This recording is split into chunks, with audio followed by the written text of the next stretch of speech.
اس دنیا میں وہی لوگ کامیاب ہیں جو اپنے ارد گرد ایسے افراد کو جمع کرنے میں کامیاب ہوں جو مسائل پیدا کرنے والے نہ ہوں۔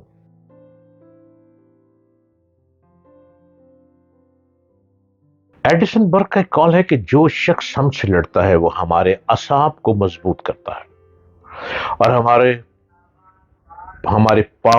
ہماری پاورز کو تیز کرتا ہے۔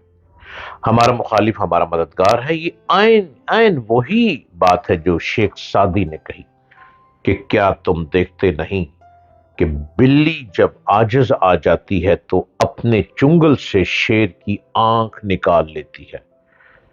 عام طور پر چھوٹے چھوٹے بچے گھر والوں کے لیے مسائل کھڑے کرتے رہتے ہیں، اس لیے جو بچہ نو پرابلم چائلڈ یعنی بے مسئلہ بچہ کہلاتا ہے وہ ہر حال میں مطمئن رہتا ہے۔ یہی بات بڑوں کے لیے بھی صحیح ہے۔ وہ آدمی سب سے زیادہ قیمتی ہے جو بے مسئلہ ہو، جو دوسروں کے لیے مسائل پیدا کیے بغیر دوسروں کے ساتھ رہ سکے۔ اس دنیا میں ذاتی شکایت کا پیدا ہونا لازمی ہے۔ اس لیے قابل عمل صورت یہ ہے کہ آدمی اپنے آپ کو بے شکایت بنا لے۔ اس دنیا میں وہی لوگ کامیاب ہیں جو اپنے ارد گرد ایسے افراد کو جمع کرنے میں کامیاب ہوں جو مسائل پیدا کرنے والے نہ ہوں۔ جو شخص بے مسئلہ ہو وہی دوسروں کے مسائل کا حل نکالنے گا۔ روحانیت، تصوف، صوفیزم کو علم سینہ بھی کہا جاتا ہے کہ یہ سینہ بے سینہ منتقل ہوتا ہے۔ علم کی حفاظت کی جاتی ہے۔ غور طلب ہے کہ شیطان آسمانی دنیا میں فرشتوں کی گفتگو سننے جاتے ہیں تو ان پہ شہاب پھینکے جاتے ہیں تاکہ وہ رموز سے واقف نہ ہوں اور ملائکہ کی انسپائریشن کے پروگرام میں بگاڑ پیدا کر کے اہل زمین کے لیے پریشانی کا باعث نہ بنے۔ شیطان کی پہچان وسوسہ ہے جس کے ذریعے وہ قلب میں داخل ہونے کا راستہ تلاش کرتا ہے۔ وسوسہ آئے تو سمجھ جائیے کہ شیطان قلب میں داخل ہونے کی راہ چاہتا ہے۔ حقیقت کا مشاہدہ دو طرح سے ہوتا ہے، صفات کا مشاہدہ اور ذات کا مشاہدہ۔ منزل رسیدہ استاد کی نسبت کے بغیر ذات و صفات کا مشاہدہ نہیں ہوتا، ورنہ راہ سلوک کا مسافر نظر کے قریب کو حقیقت سمجھ کر راہ سے بھٹک جاتا ہے۔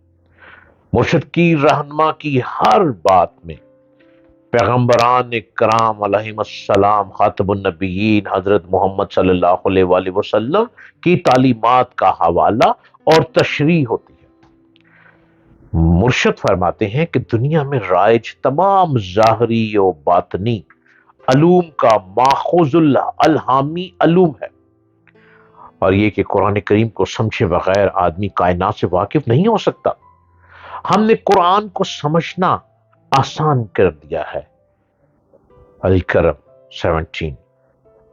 ایک خاتون نے اس حکم پر عمل کیا اور اپنی کیفیات کے بارے میں بتایا کہ وہ کہتی ہیں، میں نے ہدایت کے مطابق قرآن کو ٹھہر ٹھہر کر یعنی سمجھ کر پڑھنے کی کوشش کی تو 3 روز قلب میں نورانی بارش محسوس کی۔ اس دوران ذہن اللہ کی طرف یکسو رہا، کبھی رکت طاری ہوتی، کبھی بھاری پن محسوس ہوتا۔ اس کیفیت سے میرے اندر قرآن کریم کو پڑھنے کا ذوق بڑھ گیا اور قرآن فہمی کی طرز بدل گئی۔ الحمدللہ تفکر میں گہرائی پیدا ہو گئی ہے۔ آسمانی کتابیں اور قرآن کریم خالق کائنات اللہ تعالیٰ کی صفت کلام کا مظہر ہے۔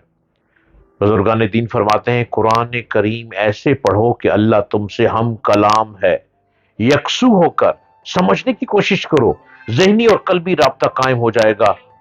ایک صاحبہ کا مہلک بیماری کے تلخ تجربے سے گزر کر اللہ پر یقین کس طرح مستحکم ہوا، یہ ذرا سنیے۔ وہ خاتون یہ کہتی ہے کہ میرے سینے میں گلٹیاں تھیں، ڈاکٹر نے کہا کہ سرجری سے ختم ہو جائیں گے، سرجری کے وقت میں نے گھر والوں اور دوست احباب سے کہا کہ کوئی میرے ساتھ ہسپتال چلے، لیکن سب نے کوئی نہ کوئی مجبوری بیان کر کے معذرت کر لی۔ میں دکھ اور تکلیف کی حالت میں اکیلے ہسپتال روانہ ہوئی۔ وہاں کسی خاتون کے سوال پر کہ آپ اکیلی کیوں ہیں، کہ آپ کے ساتھ گھر سے کوئی نہیں آیا، میں نے کہا میں اکیلی نہیں ہوں، میرے ساتھ اللہ ہے۔ یہ سن کر خاتون کی آنکھوں میں آنسو آ گئے۔ وہ بولی جب تک آپ کا آپریشن نہیں ہوتا اور گھر واپس نہیں جاتی، میرا بیٹا آپ کے ساتھ رہے گا۔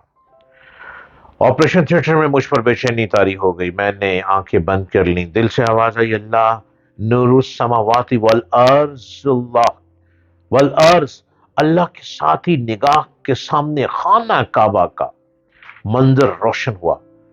دیکھا کہ فیروزی روشنی کے بڑے بڑے دائرے نکل کر میری جانب آ رہے ہیں۔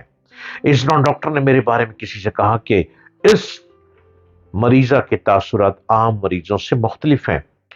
کچھ دیر بعد نگاہوں کے سامنے روضہ رسول صلی اللہ علیہ وآلہ وسلم کا منظر روشن ہوا۔ دیکھا کہ نورانی حالے نے مجھے حصار میں لیا ہوا تھا۔ ان مشاہدات کے بعد اللہ تعالیٰ پر یقین راسخ ہو گیا اور اللہ کے فضل سے مشکل وقت میں کبھی اکیلے پن کا احساس نہیں ہوا۔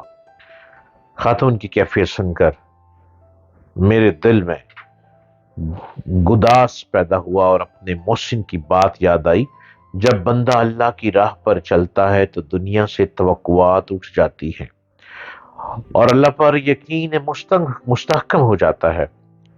اللہ پر بھروسہ بڑھائیں، یقین کے مطابق زندگی گزاریں، توکل اور یقین ہی آپ کو آگے لے کر چلتا ہے۔ تصور شیخ کا مراقبہ کیا کریں، تصور میں گہرائی پیدا ہوتی ہے۔ ماورائی آوازیں سماعت بنی، نہ جانے کون لہن کے ساتھ ورد کر رہا تھا۔ اس میں جب تصور میں کھو جائیں گے تو ورد کی آوازیں آئیں گی، یا اللہ یا رحمان یا رحیم، یا اللہ یا رحمان یا رحیم، یا اللہ یا رحمان یا رحیم، اپنے وجود کی لہروں میں تحلیل ہو کر اس ورد کی باز گشت بنتے دیکھا۔ پھر اندر میں اپنا دل نظر آیا، سفیدی مائل نیلے رنگ اور مرجھایا ہوا درد کی تکرار جاری تھی کہ ایک بہت محترم ہستی کی نسبت عطا ہوئی اور دل میں توانائی کی لہر دوڑ گئی۔